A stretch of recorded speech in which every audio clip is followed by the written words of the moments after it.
back to another episode of Lake to Lake Girls. We are your hosts, Amanda and Tiffany. Good afternoon. It's June 20th. Hey, everyone. I know. You're just going by really fast. I'm just saying, ew. I Just know. going to throw that out there. Just going to throw it out Does there it for seem us. like time goes by faster the older you get? Doesn't yes. it? Like, a little bit. I think it A does. lot of it. Yeah. I don't feel like we are in the middle of June right now. I know. The end of June. I don't know. Especially, like, once you get out of school, you... Well, I Don't thought have, like, college those went breaks. went really fast. Well, college did go by really fast. I don't Too know. fast for me, actually. I would rather go back. Really? Yeah, I loved college. I It was guess super no. fun. It was super fun. I've thought about this before. Actually, I when I was down in North Carolina, my niece Andrea, excuse me, who's just turned 21, she's like, "Do you miss college?" And I'm like, I really miss the people that I was there with, like all my friends and like everything we did together. I miss that. I would have that back in a heartbeat. Do I miss being at college? No, not anymore. I honestly, I don't. I used to for quite a while, like a year or two, but now, You did? yeah, I grew out of did. it? After your master's? No, oh no, I'm talking about Like Undergrad. undergrad. I was going to Undergrad, say, yes. wait a minute. yeah. So this person talking, Yes, the mystery voice in the corner. So It's yeah, our special guest. yes. If you guys have been following us for any length of time, it's probably someone you've heard me talk about at least. Every episode. At least once an episode. Tonight we have my boyfriend Jarod joining us today. Yay. Say hi, Jarod. Hi, everybody. I'm not bossy at all. No. He's going to be talking about general misconceptions in the weight room Yes. a little bit, as well as other things in terms of fitness, because you are actually Yep. an instructor in Taekwondo. Is that the right choice? Kind of. He used to be. Used to be. Yeah. Yes. And then now you're going back to school. Yep. Yep, and he's actually, well, I'll let you give all your credentials, like what you're studying and like what you just got certified in. Okay. Yeah, right now I'm working on my bachelor's at IC in exercise science. After that, I plan on getting my master's in exercise physiology. I recently got certified as a personal trainer through ISSA, and I've also taught martial arts for a few years. I'm not currently, but I've done that for about 10 going on 11 years, I think, and I've gotten a lot of good experiences from that too. Mm-hmm. And what's the process in becoming certified as a trainer? It depends on who you go through. There's a lot of them out there. Some of them you can get certified in just one session or over a weekend. The one I did was a little bit longer than that. It took me probably about 6 months to finish all the testing material, but it was self-paced, which was nice, so I could do it whenever I had time. Mm-hmm. Some of them are you have to actually go to a testing site and you sit down and there's a computer-based test, and then there's a practical test where you actually are evaluated on certain skills like how you can assess somebody or how you write prescriptions, things like that. So it varies. There's a bunch of different agencies out there. Some of them are nationally and regionally accredited, and some aren't. Some of the good ones are ACE. ISSA is nationally and regionally accredited. The big one is ACSM. They're pretty much the gold standard for those types of certifications. Okay. Nice. And you finished that in 6 months? That's pretty good. Yeah. I'd say for a self-paced thing, going through school, work. Yeah. I mean, I was, I've been in school, so I really just had a few moments here and there where I'd, work on a couple questions or some of the case studies. And, there's really no rush for it for me because it's not like my livelihood right now. It's just something I'm doing on the side when I have free time. Mm-hmm. Definitely. Yeah. Then the textbook that he went through was really thick. I mean, it was like Intense. it was a lot of information. It was really about thick. that thick. Yeah. Maybe, So 3 inches. yeah, at Lot least. of information. Yeah. But I'm really glad that I was in school while I was doing that because I learned a lot about the anatomy and the physiology at IC, and then I was able to use that for that course. So you used them together. Yeah. Now, what's the reinforced it. ultimate goal? For the personal training, Well, for you in general, you're getting your master's and everything. What is the ultimate goal? Right now, I'm narrowing it down. I am leaning towards some type of personal training or being an exercise physiologist working out of like a health club or doing corporate wellness or a gym or something like that. Or I might also go into something like cardiac rehab. I'm kind of still in the process of narrowing it down. You should own a gym and let me go there for free. Yeah. Right? Yeah, I know that's a big goal for a lot of trainers is to, everybody wants to have their own gym so that they can have their name on the building and, do their own thing. But, there's so many gyms out there. It's really hard to make it. Especially with these big conglomerate ones like Planet Fitness. Mm-hmm. Yeah, and Gold's and a lot of the big Bally's and all those other ones. You don't really see those around New York, but there's, they're more common in other states. Mm-hmm. Mm-hmm. Well, before we get into the whole discussion of the topic that we have at hand, I have something that segues into it. Mm-hmm. An event you went to. Yes. The I hear about NPC it. championship that happened on Saturday in Rochester. Mm-hmm. And what it is it's bodybuilding and figure and basically a bunch of jacked men and women going up on stage, strutting their stuff, and getting trophies. Now, I feel like, I'm sure, like, there's a lot of stereotypes attached to that sort of event, but I know those people work super hard and to prepare for that. It's beyond incredibly hard. Yeah. The reason I went is because the owner of my gym, Ron, he was in it. Mm-hmm. He's 71. Oh my gosh, and was that's in awesome. better shape than a lot of the 40-year-olds. Like, there's That's different pretty categories awesome. and different things that you can enter into. And he's actually heading to a he's heading to the next step because he did so well. They're like, oh, you're freaking jacked for a 71-year-old. You could do well at the next level. You're going to do it. So he's literally going into the next level. He started yesterday with the training for this. And what it entails is hardcore diet. It entails working out every day and knowing, like, you have to focus on different things, and you have to have a routine. There's not much room for error, I feel like, No, there's not. And you get cranky. And there was an announcement made during the event saying, hey, thanks to all the significant others that stuck with their people all the way through this. That's pretty funny. Exactly. How miserable people get during the actual training of it, because you're basically starving your body of what, and 2 days before you're not supposed to drink any water. Oh, And then they do stuff to make their veins stick out of their body because apparently that looks healthy.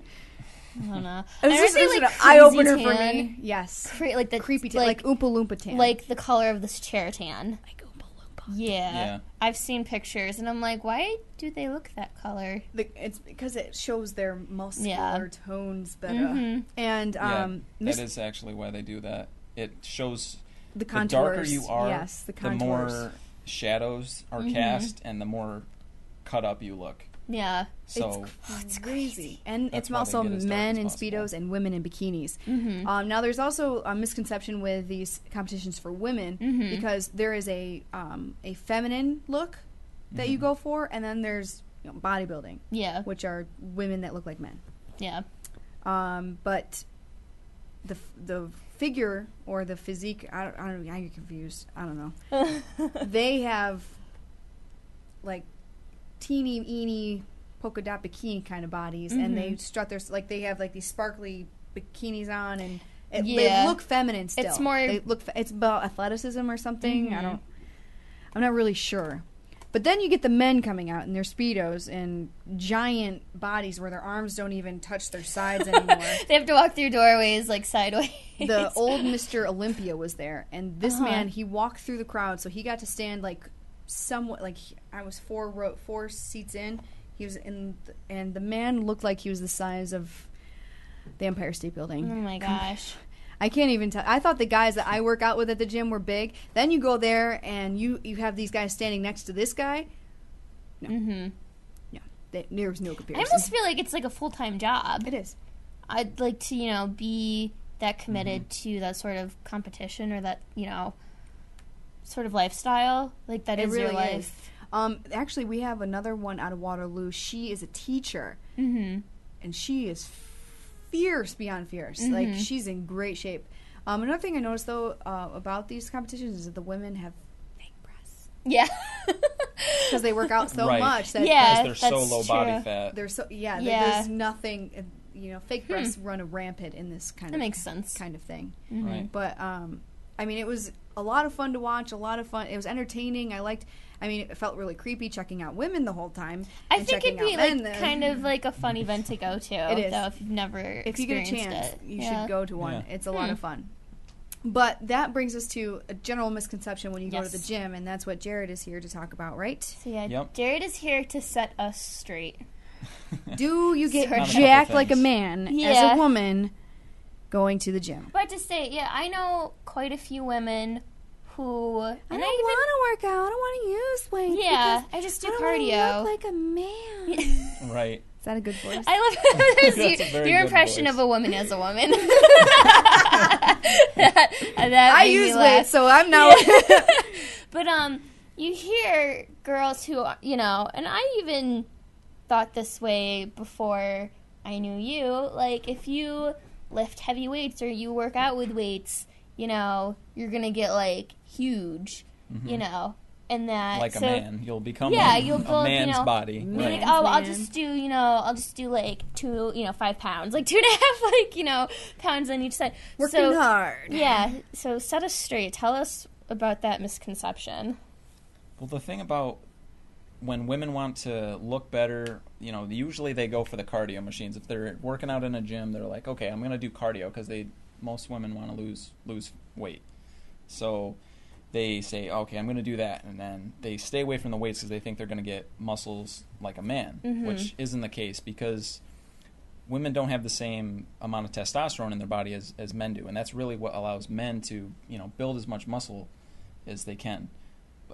Women can lift with weights, even heavy weights, and not build as much muscle as men. The women who are in those bodybuilding competitions, like what you're talking about, who have really huge muscles that probably aren't appealing to most women, they are genetic outliers. They are on the far right They of the also bell take curve. like proteins that have testosterone They're taking a little infused in more it, than protein. right? Yeah, true. they're taking. I was trying to be nice, you know. I'm pretty sure a lot of them are taking some steroids and some other stuff. But also, they have to work incredibly hard, like you were saying, for years, year after year, to get to that level. They don't get that way after training for a few months. Literally. They train that way for 5, maybe 10 years to build up their physique to that point. So it's not like you're gonna go to the gym, lift some weights, and wake up the next morning and have 18-inch arms. So Pythons. That would be Jared's dream come true. I know. See, even for guys, it doesn't happen that quickly. Mm-hmm. Yeah, and even guys have trouble, getting bigger. That's why there's all those workouts out there. Get shredded or get huge in 30 days or 8 weeks or whatever. Which they is say. terrible. I hate those. I know they're complete nonsense, but even for guys, it's hard. So the bottom line is, you're not gonna get too big when you lift weights. On the reverse side, I've heard men say that they don't want to do cardio because they don't want to lose weight. Yeah, that's another good common misconception. Guys that are trying to get really huge, they have the bodybuilding mindset and they just want to get as big as possible. Yeah. And they just completely avoid the cardio because, they're so worried about losing their gains, they just avoid it completely. And you don't have to avoid all cardio. I mean, that can help you to some extent because too much cardio will eat into your recovery and make it so you don't have as much energy to put into your strength training. But you don't need to avoid all cardio. And that's more of a physique-focused mindset. If you want to be healthy, you need cardiovascular training. So don't be afraid of lifting weights. No. And it can be kind of intimidating, too. Like, if you've never had, for women or whoever, if you've never had the training for it or you just not the instruction for it, it's like, what do I do with these things? Right. How do I do that? Yeah. Do I go Right. like that? Yeah. Especially with, big compound movements like Tiffany, you were talking about, you learned to squat. And that's a great exercise. Very functional, and it trains a lot of muscle, and all together. It doesn't isolate like machines do. So it's a very useful exercise to do, but it's also Dangerous. kind of tricky if you're not if you're not trained how to do it right and you've never done it and you just throw some weight on your back and your knees aren't tracking right or your back's rounded, and then, you know, maybe you don't get hurt right away. Maybe you're just a little sore. Maybe Eventually the second or third time, maybe your back goes out or your knee gives out, and then you get injured, and then after that you say, oh, weights suck, I'm never doing those again because I got hurt. Weights suck. Yeah, because today I learned the different aspects of. Well, Sorry. No, you're good. The computer's really hot. I don't want it on me anymore. We had to turn the AC off anyways. Yeah, we did. Okay. Continue. It's too loud. We had, not only did I have to focus on my knees not going past my toes, right, but I had to focus on my back, and you have to I've made this comment before, everything that you do in the stinking gym is like sexual.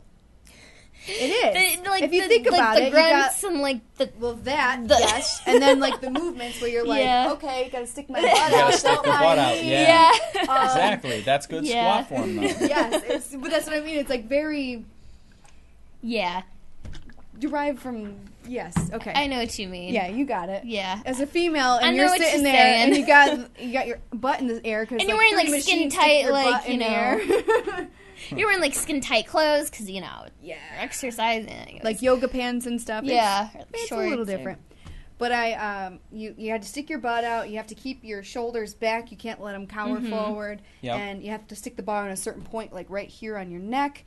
And there's just so many aspects to it that you have to pay attention to, and you have to watch also your weight. Make sure that you're not shifting, because what I found that I did today was I was favoring my right side, so I was putting more of the weight on my left side and letting it go uneven a little bit. So they had to keep on pushing me back. Yep. Stop doing that. Yeah. Yep, that can happen. And I could hurt myself more if I continue to do that. So there's just a lot you have to pay attention to. All kinds of little things. That's But that's where you come in handy. Yes. You're able to show people. Now, it's not a continual thing. Now, I don't want to say that. Is it a continual thing? Like, do they constantly need your services? Training, you mean? Yeah, in terms of learning how to use the equipment, No. or Not for me personally. I mean, it's a bad business strategy, but my goal is to get the person self-sufficient so that they actually don't need me anymore, and that they can go on. And if they want to call me up and be like, hey, Jarod, can you look at my program, or I want to change this, or I want to try this new exercise, can you come help me? I'll be like, sure, but I want to teach them the principles. I want to teach them the basic exercises that kind of lead to everything else, like the squats, presses, lunges, the basic movements, and then everything else kind of branches off of that. And then understand how to make a program, why they're doing what they're doing, on what days, why they're resting, why they're stretching, and then they can kind of continue the journey on their own. And they can always refer back to you if necessary. Yeah. I don't think that's a bad business model, because not only are you making them self-sufficient, they're going to say, hey, this guy did this for me, and he can do that for you. So, and that's what you're hoping for, is that'll happen. You'll get more and more people talking to each other saying, hey, go to Jarod, he did this for me. And right. I mean, I paid him in the beginning, but I don't need him anymore. I work to my own level. Yeah. Kind of thing. All right. Exactly. I'm down with that. And I think with, fitness too, you always, once you get that bug, you always want to go further. You do. You know what I mean? Like, you always, there's always room for improvement. I do. So, and Look at me. I've been working out forever, and I just learned squats today. Yeah, exactly. And once you, master that, there's always something you can add onto that, or, something more advanced that you wouldn't have done before that. Yep. I'm working towards doing the deadlifts. Deadlifts? I'm petrified of deadlifts because of how much you could hurt your back. Right? You can? Yeah, you can. Yeah, deadlifts are scary for a lot of people, and I didn't want to do deadlifts for a long time either, as somebody who was not sure about weights anyway. Now I'm fine with them. I had somebody who's an Olympic lifting coach, a CrossFit certified guy who's a good friend of mine, and he teaches at a gym, and he also is the coach, strength and conditioning coach for the women's swim team at IC. He showed me how to do deadlifting correctly, and took me through a CrossFit based workout, and it was really good. But there was a lot of things with the deadlift that are very subtle, that if you're off a little bit, or if you're not focusing on a certain part of your body that needs to be tense, like your shoulders. Your shoulders need to be set back. If you let them come forward, then your upper back rounds, then your body shifts forward, then your knees change. One little thing goes down through the whole thing. It's like a domino effect. Mm-hmm. And you can. But another thing with the deadlift is you need you need pretty good mobility in your hips, and a lot of people are tight in the hips, so they can't do it right to start with. So then you've got to go backwards, and you've got to work on the hip mobility first so that they can deadlift correctly. Otherwise, they'll probably end up injuring themselves because of lack of mobility. Now, speaking of lack of mobility, the men who build, like really build, Mm-hmm. the ones that I've seen, Mm-hmm.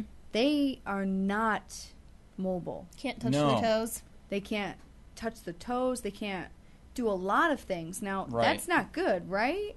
Isn't that kind of a bad thing? Well, especially when they're trying to do deadlifts, and these are the men that really are trying to do deadlifts. yeah. Are you talking about like the bodybuilder guys, pro bodybuilders? That and up-and-coming bodybuilders, they don't have to necessarily be bodybuilders, but yeah, people who are so big that they lost any kind of flexibility in their body. Yeah. Some of that is just because they have so much muscle mass on their body. I mean, if you've got a bicep like this, no matter how flexible your triceps are, you're not going to be able to, touch your face because all this mass is in the way. You're just way too bulgy. So part of it is just that there's, all that muscle mass there. But the other part of it is a lot of guys, I hate to generalize, but a lot of guys who train that way have a certain mindset, and they don't tend to focus as much on stretching as maybe they should. So then the tissues and the muscles do become tight. And it's not just because they're so big; it's because the muscles have become tight. So then they train their body that way. They're kind of clumsy and they don't move as well. But that can be avoided to a large extent. You don't have to get tight. That's another good myth: is the muscle bound myth. That's actually much more, at least in my experience, in the world of martial arts and boxing, old school mentality, where they say, trainers and senseis would not allow their students to lift weights. They'd make them just do body weight stuff because they were afraid that it would make them, slow and big and, bulky. Too bulky, right? But that's not the case. If you stretch if you do the right stretches in the right way, you can eliminate that adaptive shortening that's going to make you stiff. You'll be bigger and you'll be bulkier, but you don't have to get slower. I mean, look at like NFL, linemen. Yeah, guys that are huge, 300 pounds, but they can run, 4-second 40-yard dash. I mean, they have incredible speed and power, but yet they're big. Huge. Yeah. So it's not true that you will get slower just because you get bigger, or stiff because you get bigger. Now, say you get bigger under the conception that and you just lose all of your flexibility. Is there a way to come back from that and stay the same size? Can you yes. retrain your body to be flexible? Yes, you can. It's harder to get back once you're bigger and stiffer. Your body does tend to want to stay where it's at. So if you've built up your body over years to be really really big, and you have avoided stretching, it's going to probably be as long of a road back as it was to get you there in the first place. Mm-hmm. But yeah, you can pretty much reverse any effect on your body except for age. That's true. Fair enough. Now, what about health? Does it affect your health in any way? Because I mean, if you're not flexible anymore, does it affect anything else, like the flow question. of? I don't know, like your blood flow or oxygen flow through your joints and all that stuff. Do you know? I don't think it affects. Being tight affects your blood flow. I don't think so, but having a lot of excess muscle mass definitely does adversely affect your health, like your blood pressure and the workload on your heart is going to be much greater because of all that extra muscle. Muscle is live tissue and it needs blood constantly to stay alive. So if you're a much more muscular person and you're running around, you're doing a lot of intense activity, it's going to require a lot more work of your heart because it's going to have to pump so much harder to feed all that muscle with blood. Mm-hmm. So in that sense, it is slightly riskier. Yeah, slightly unhealthy to a point. Like the professional bodybuilders with as much muscle as they have, I would say that's not really healthy. But they have their goals and that's what they want to achieve. So they sacrifice some health to get to that point. They're not the only ones. I saw this. I'll have to find the picture for you before you leave, and you can see this. Okay. I don't mean to go off topic a little bit, but that's what we do. There was this. I believe it was in Russia. This woman wants the world's smallest waist. Ooh. And she does a corseted waist. And knowingly is killing herself. Those things stayed in like the Victorian ages for a reason. But she's 23, 22. She's younger than us, and her life expectancy is not going to be much longer. Oh my gosh. But she's doing it knowingly. Like, she's literally crushing her organs and pushing everything in together. Like, this right here is like this. You could stick your hand, like the doctor could stick his hand around her waist, but then it like pushed everything else. Yes, it's all unnatural looking. That's crazy. It looks like literally like an hourglass. I like hurt thinking about it. But like, my point is, why do people do this to their bodies knowing it's like body dysmorphia is a little different, but like she's like she knows what it's doing, modifying or like mutilating herself almost in a way. It's kind of like cutting your her wrist, insides. I feel like. Yeah, I feel like she needs some mental health checkups. Her goal is to be having the smallest waist. Hold on. So what? How many inches is that? Like how long? Hold on. So when she reaches that, does she just keel over and die? Like what then? She wins. She wins. Yeah. What does she get? Like wins and loses at the same time. Yeah, exactly. But the thing is, like, she can't breathe. She can't walk. She can't eat. And she can't support herself without the corset on. Oh my god! How long has she worn this corset? Do you know? Like how long has this taken her? Ugh, I'm so disturbed by this.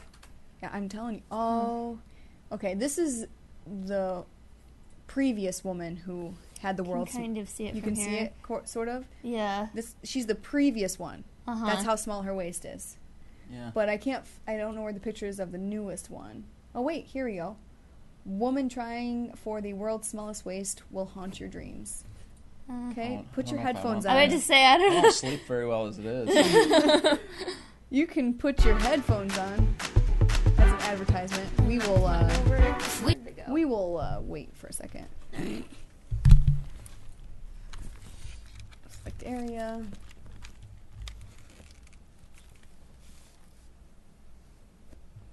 Yeah, this is going to be fun.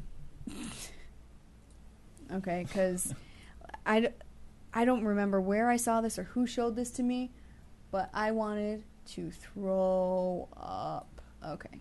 Why isn't this working? Are you going to show this to the viewers? Yes. Yeah, I'm they're going to be able to to see this. But it's being a butt face to me right now. Butt face. It is. It's a good word. Let's see if it shows I like it. that. I don't know if it's going to show it. Okay, screen capture. Something's happening. Oh, yeah. There we go. I corset every day for 3 years. Also vor 3 Jahren hatte ich eine Naturteile von 64 cm. 3 years ago, my waist was 64 centimeters. Today it's 54. Wie viel Zentimeter Umfang ich jetzt Reduced 10 centimeters because you can see the And the size. 24-year-old plans to go even further to match 24, her I'm idol sorry. Kathy Young, whose 34 centimeter waist is the smallest in the world. Es gibt mir Umarmung und diese schöne Taille-Verformung. It embraces me and gives me a pretty smooth waist. Es It's ist einfach unique. einzigartig. Michelle has gradually laced way to put herself it. into smaller and smaller corsets, which she wears constantly, even when sleeping. Also von Leben her hat sich My das life nicht hasn't geändert, changed, nur just dass ich slowed halt down etwas a little. langsamer bin und nicht mehr so hektisch bin. Und auch I mit just einer can't walk fröhlicher without Bewegung. it. Now my movement is more Unsurprisingly, feminine. years of squeezing herself to extreme proportions have had a negative impact on Michelle's health. Weil ich gerade viele Corsets on und aus. A little an und breathless, aus, changing ziemlich genau corsets ein is großer like a Leistungssport, als wenn man high-performance jetzt sport für for me. Just to change a corset. Leichtathletik viel rennen müsste. Her muscles are so weak I that feel she so struggles bad to for stand this up without a woman. corset. And her stomach is so constricted that Michelle can't manage a normal sized breakfast, lunch, or dinner. Instead, she has to eat up to 10 small meals a day. Today, she's paying a visit to her doctor to see the extent of the damage to her body. I can't even, like... Hallo. Naja, ich lasse es kommen, wie es ist. Also Sorgen habe ich jetzt nicht. She says she doesn't feel any pain. Schmerzen haben und ich habe ja keine Schmerzen. I guess it would be painful if there Michelle were... is having digestive problems. Her stomach is not only constricted, it has also been slowly forced out of its normal horizontal position. Yeah. Tests also show her breathing is not as strong as it should be for a woman of her age. Und raus damit! Raus, raus, raus, raus, raus, raus, raus, I love how he's cheering her on. He's telling her to push. Das natürlich dann im Laufe der Jahre ohne Korsett In time, it won't be nicht possible mehr to move sich without the oder gar corset, nicht or in mehr worst bewegen case... kann. So wie man ein medizinisches Korsett dann braucht. I manche can't speak what Menschen, he's speaking, so... So braucht Frau Köpke dann ihr It won't be possible to Korsett move in general. auch, At wenn all. sie einkaufen Oh my geht oder wenn God. sie jetzt So nicht she is so literally laufen möchte. immobilizing Nicht so herself. ganz, weil ich ja schon wusste, was She says, da I'm not scared of the eingetestet results wird because und dass ich am I Abend already ja know the score. so oder so schon gemerkt habe, wenn ich jetzt zum Beispiel mal rennen sollte oder wenn ich mal hinterher im Bus renne, dass ich schnell aus der Puste komme. Michelle is Look at certainly Jared's no face right stranger now, it's to pretty stares funny. and You can gasps come over from and look at it, passers-by Jared. when It's she's pretty out in sick. public. Nee, das ist, ich meine, ich finde das gut und will das machen. Look at this guy saying, honestly, it's not beautiful. It looks small. It looks painful, and the waist is too small. I would say so. I would have It's to a agree. very, yeah, it's a very antiquated, But like, extremely antiquated, like way to kill yourself. version of like female beauty. But I feel like that's a topic for a different show.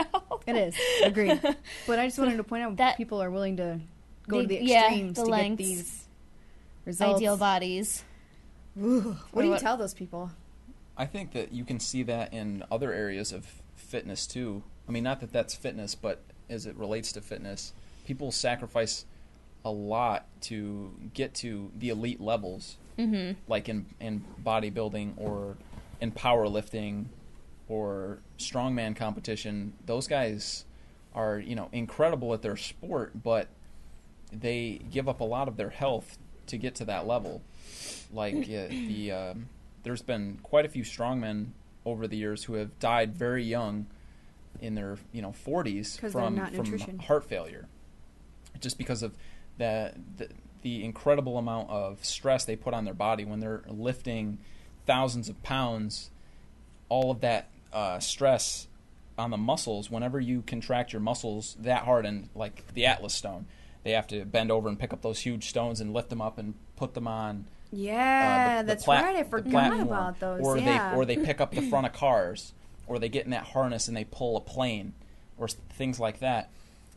All that in super intense muscular contraction on their whole body causes the heart to have to work extremely hard to pump the blood through those muscles, because whenever you contract a muscle, it becomes tight and it squeezes on the blood vessels. So now the heart has to work harder to Extra push hard. the blood through that smaller space with the more resistance. And it's led to heart failure for quite a few strong men. Or with power lifters, those guys who lift thousands of pounds and they love to do their bench and their squat and their deadlift. And, they get into their 30s or 40s or maybe their 50s, and all of their joints are just shot. They can't even train anymore. So, like a lot of the guys who have really made it to the elite level, they'll coach these, young up-and-coming guys. And there's kind of this mentality in certain circles that, that's just the way it is. You're probably going to get injured, but, you've just got to accept that and move on and, try to come back from it. But that's kind of the name of the game, and if you want to really make it to that elite level, you've got to accept it. Now, what if you don't want to make it to that level, but you want to be big? Do you still go to that extreme? Like No, you don't have to mean, go to that extreme at all.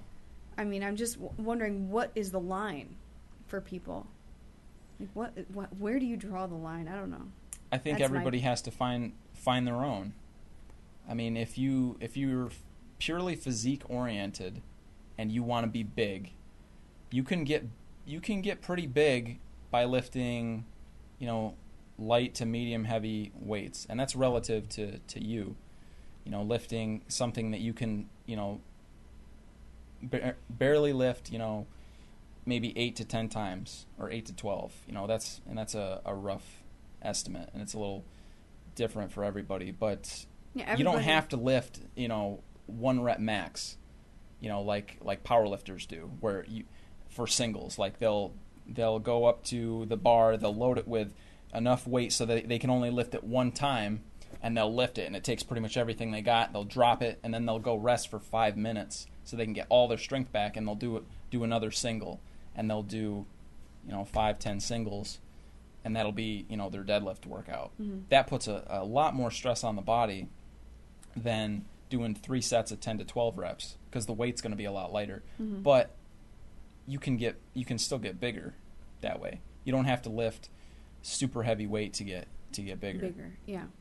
Now, that you brought up a good point. Everybody is different. Now, because one thing that works for, something that works for me may not work for Amanda. True. Now, what would you tell those people who are trying to work out together and doing the same thing, and one person's getting results and the other one's not? What do you tell them to do? That can be very tricky if you've got a workout partner and you're not really feeling the same thing. First of all, you've kind of got to be at this sort of similar level to really make it effective, and you've also got to kind of have this same goals if you're going to do the same workout together. I mean, there's leeway. You can always, as you're changing, like it's your turn to do the bench, the other person's resting and spotting you. Just for example, you can change the weight, but you still want to be around the same level. Otherwise, the person who's up here is going to feel maybe like they're being held back by the other person, and the person who's down here might feel like intimidated, or like, oh, this other my workout buddy's way too much stronger than me. I don't really have a chance. But it depends on that. In that case, it depends on your personality. Maybe you're really motivated to work out with the super strong guy or woman. So you can work up to that spot. Yeah, like, oh, that motivates and maybe me. Drives that you. Other person doesn't mind, right. one time out of their week, Yeah, and maybe maybe that person who's really strong, is really motivated to help their buddy who's not anywhere near them, and it makes them feel good that they can help them, and makes them feel better about themselves. Like, oh man, look how much stronger I am than him, but I'm going to help him. But man, it makes me feel good that how I can see how far I've come, or something like that. So, what would you say to the couples that work out together in a weight room? I would say that's a bad news bears, if you ask me. We work out. We don't work out not in a weight we work room out though. together. Yeah. Okay. Is it? I could see running together. That's one thing, but in the running weight can work. room is. But as far as strength training, I would say what I've had success with from teaching martial arts classes. At one point, I had probably close to 20 students, and in one class, and I had kids as young as 6, all the way up to people that were like 40. Oh wow! And everything in between, as far as skill. I had guys who were brown belts. I had people who were white belts. And when I did the conditioning part, what was very effective was to do workouts based on time and not reps, and do body weight, because you have no equipment there. You can't be changing weight for everybody. You do body weight exercise. It makes everything much simpler. Push-ups, sit-ups. Yep. And you can make the exercise a little easier or harder depending on where people are at, but you can change it like that. Like having people who are a little bit weaker in the pushing do knee push-ups, or even just holding a static position like a plank. And then the people who are more advanced, there's a million different push-ups you can do, like military, working up to close grip, or one-handed, or Spider-Man push-ups, or there's a million different push-ups that you can do to make it a lot harder. So change it for the person to make it hard enough for them, and then do it for time so everybody can go at their own pace. You don't call it out like, okay, 1, 2, everybody, because some people are not going to be able to go as fast, some people can't do as many reps, so you do it for time, and that way everybody can go at their own pace and push themselves.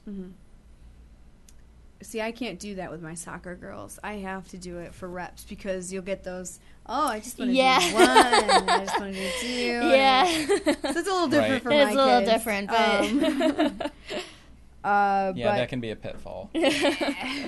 Now, what about plateauing? What do you say? What do you suggest as a physical trainer for coming back from a plateau, or trying to accelerate yourself over top of it? Yeah, that's a tough one. Plateau. Are we talking about like? All right, I've been at the same point for like 3 or 4 days, and I'm frustrated. Maybe like a couple weeks. We can take it into 2 different. we could take it two ways. One is that you know you've been doing the same thing for 3 to 4 days and you can't progress on. Two is, all right, I started working out, I'm seeing all these results, and now I'm just leveling off. Okay. If you've only been doing something for a few days, or you've been going like a week or so, and then you're here and you're not going up, that's not a real plateau. That's just your body. Your body has to have about at least a month, maybe 8 weeks to really adapt at the muscles. Your nervous system will adapt very quick. So in the beginning, you might get really fast gains, but that's just your nervous system. You're adapting to the exercise. You're getting better at it. But then after that, you're going to hit a plateau. And that at that point, that's your true physical limit. And then your body is going to take time to adapt. If you keep trying to push past that, you're going to get injured and hurt. So you have to kind of stay at that level for a while, and then when your body's ready, you'll be able to go to that next level. Okay. So as far as how to deal with it, it's just it takes patience, which I'm not great at, honestly. Pretty much persistence, I think. But you have to be persistent and maybe change up your routine a little bit, which can be tricky. You don't want to change up your routine too much because then your body starts over. Your body has to have a similar stimulation so that it can say, okay, this is what you want me to do, I'm going to get better at it. But you can, say, make an exercise substitution. If you're frustrated and maybe you're bored with your routine, you could change out, squats or like barbell back squats for barbell front squats. You're still working doing pretty much the same muscles. You're changing the emphasis a little bit. Front squat shifts the emphasis a little bit more to the quads. Then back squat is more, it's quads, of course, but it's also hamstrings too. So it changes the emphasis and it feels a little bit different. So that could be a way to, spice it up and give your body a little bit of different stimulation. That can help too. That's not muscle confusion though. Muscle confusion, that's a myth too. Really? Yes, tell us about this.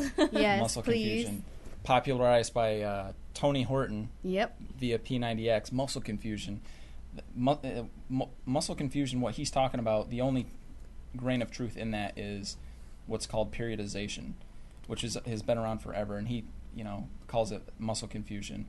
So periodization is where you change your plan in a progressive and planned out way to get to some end goal. So like in his program, you do 30 months of, or not 30 months, 30 days of one thing, and then the next 30 days it changes, and then the last 30 days it changes again. And that keeps your body fresh. More than anything, it keeps your mind engaged because you don't have to do the same thing over and over again. But it will allow your body to have stimulation in a different way. You work the muscles a little bit differently, or you emphasize one thing more than the other. But muscles cannot be confused. Your muscles don't have a brain. What you can do, though, is allow one area to rest and then work another area a little bit harder. And he does that in a...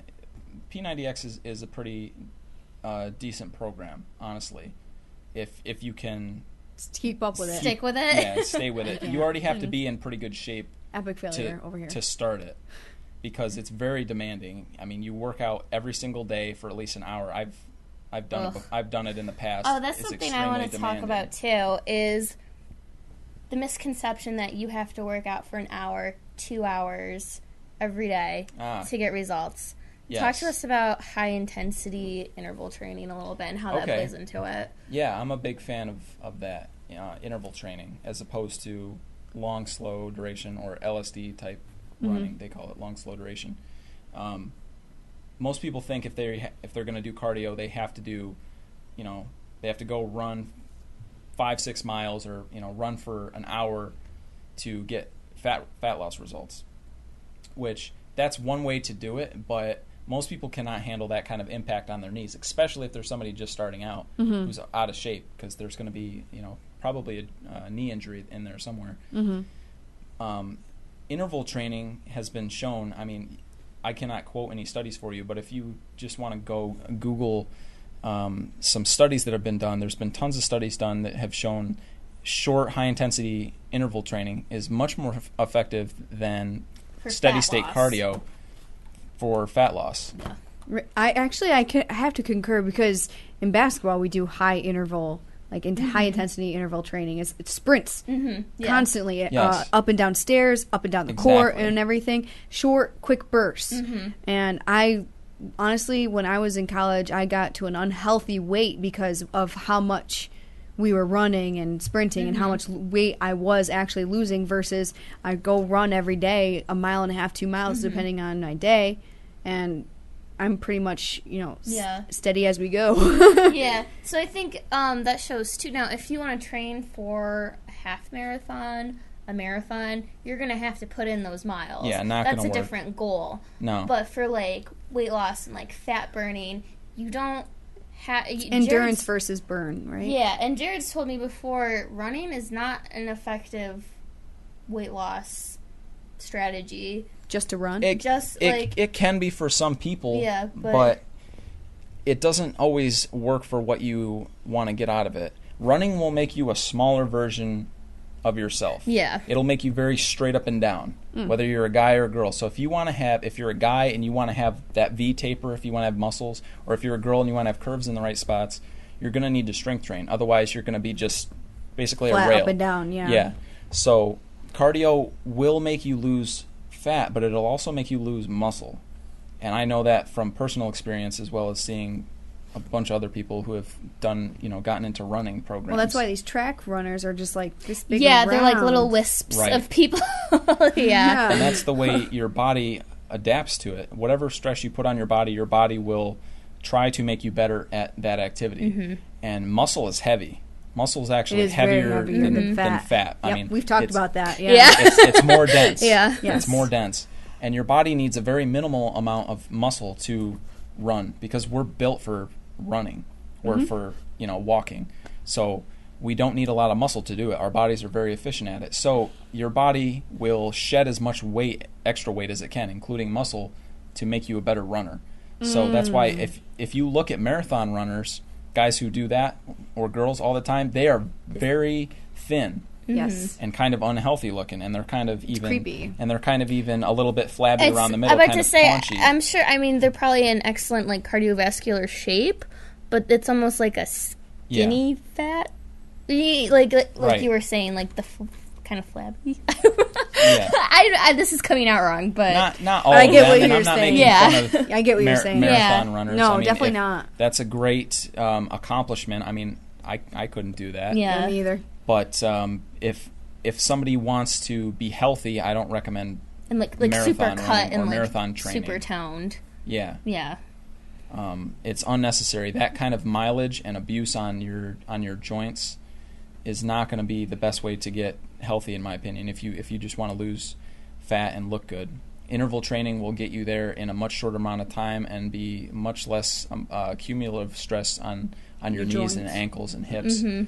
But it needs to be said, though, that you do need a certain amount of fitness before you start doing that. You can't take somebody who's totally untrained and have them do a 30-second all-out sprint. They're probably going to break something. So in the beginning, it's good to have maybe a few build up to a few miles of jogging, and then after you've done that for a few months, introduce sprinting, and then transition to taking that. it over to that. Because if you just take somebody off the couch for the first time and say, all right, let's go run a couple 50-yard sprints, they're probably, if they don't get hurt, they're going to be so sore they're going to hate it, and they're probably not going to want to and we see that again. in these kids that, like, my kids especially, they don't do anything all summer, and then they come to soccer practice and they're dying and they're done. Yeah. Like the first day they're like, oh yeah, this is great, and then the next day, even when you have them stretch, even when you have them do everything, right, they are still like, their muscles are just like gush. Yeah. Yeah. Yep. They don't understand the concept, but I didn't understand the concept when I was in high school. Honestly, I just played sports all the time, though, so it didn't really faze me that much. I never really got out of shape. But for people that just didn't do anything, one sport or had you a could long definitely off feel season, feel the I don't even know what the word I'm looking at. I don't even know. Hate your life, basically. Yes. They always called the first week Hell Week or the first 2 weeks Hell Week. Yes. Yeah. No matter what sport you were in, that's what it's The called. first day was okay. The second day, you were in pain. The third day was the worst possible day in your entire life. This is just my experience from college. Yeah. And then after the third day, you wake up the fourth day, and your body's starting to recover. Mm-hmm. Yep. That's about right. So, what Miserable.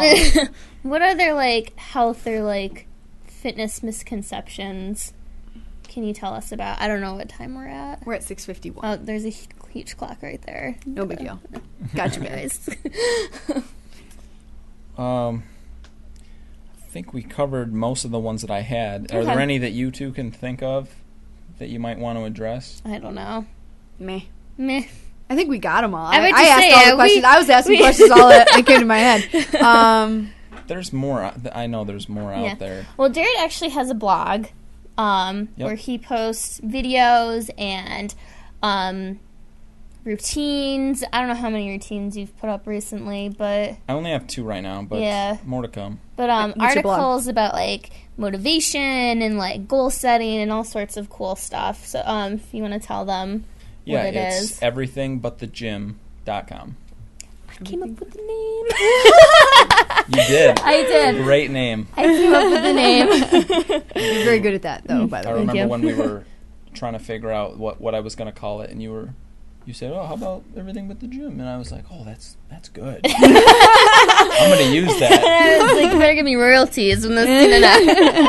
Oh, I did just think kid. of another one. Okay. Actually, the one that I'm writing the article about, or Okay. I'm writing another article about, is the misconception or the myth of general fitness. It's some people think that you can be awesome at everything, and I'm kind of going to pick on CrossFit. Sorry, guys, but CrossFit deal. is it's a program where people want to be well-rounded. You know, they want to be jack of all trades, and they want to be good at everything. And to a certain extent, you can be, but you're still only going to be good at what you train. You can never be good at everything all the time. You're going to see carryover from what you train to other activities. Like if you get stronger at running, you might improve at cycling a little bit because they're both Related. similar. Yeah. They both involve the lower body muscles. They both are cardiovascular based.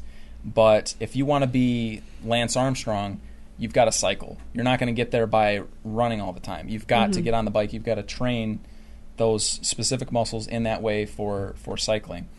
Or if you want to be a world-class powerlifter and have 1,000 pound total, then you've got to do squats, benches, and deadlifts. You can't go out and do P90X or some crazy bodyweight circuit. You've got to practice those lifts.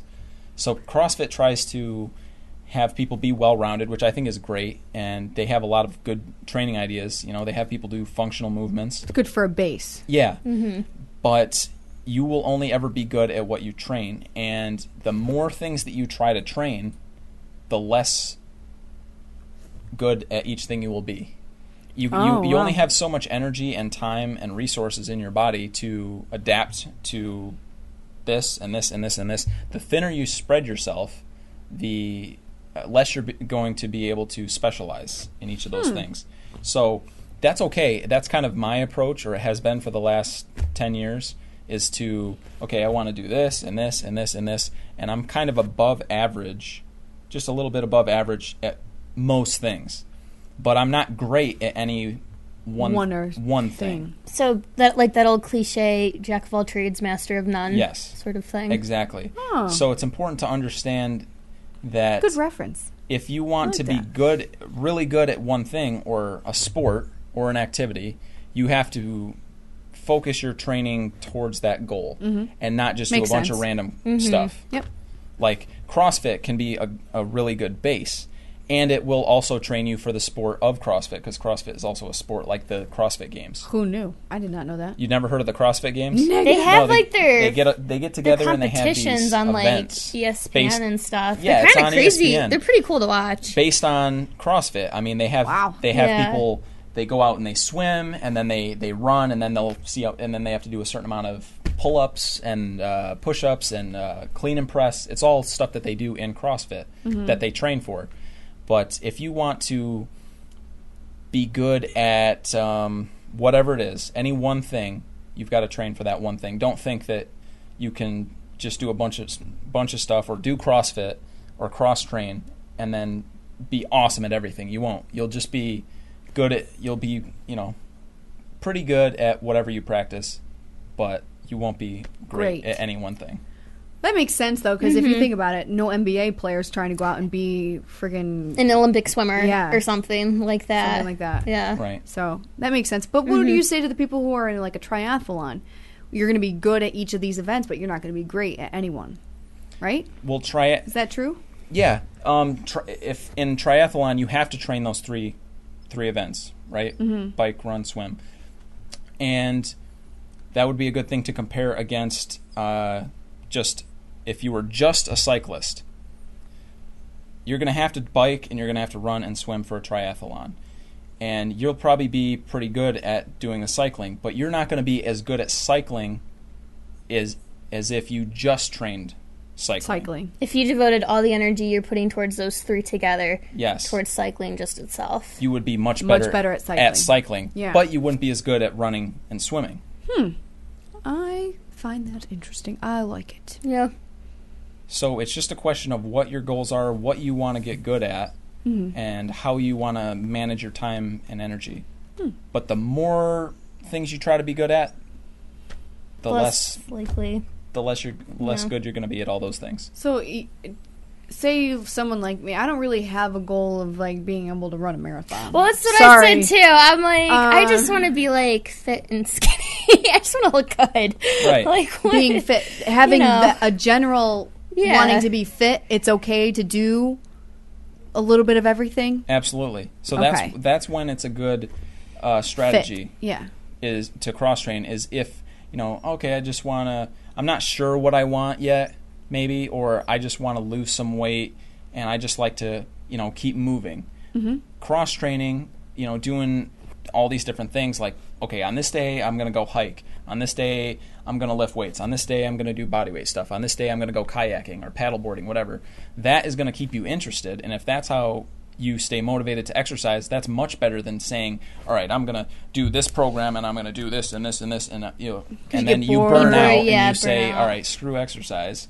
It's much better to stay motivated and do what you want to do and keep moving rather than try to follow some program that you're just going to give up on. So, and it will also prevent overuse injuries.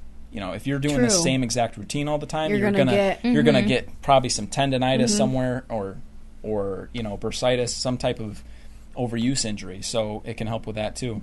So it's a good strategy for people who just want to be in shape. Positive and negative to each side of a little bit of everything. Yeah. Yeah. I think it totally depends on what your goals are. Yeah, it really does. Everything comes down to goals. Creating a plan and what you want. What your goals are. All right. Well, thank you so much for hanging out with us. It is 7 o'clock. That hour went by really, really fast. It's almost as if there wasn't enough time to do anything. All right, thank you guys for joining us. We'll see you again next week. Bye, guys. Until 7. Bye, everybody.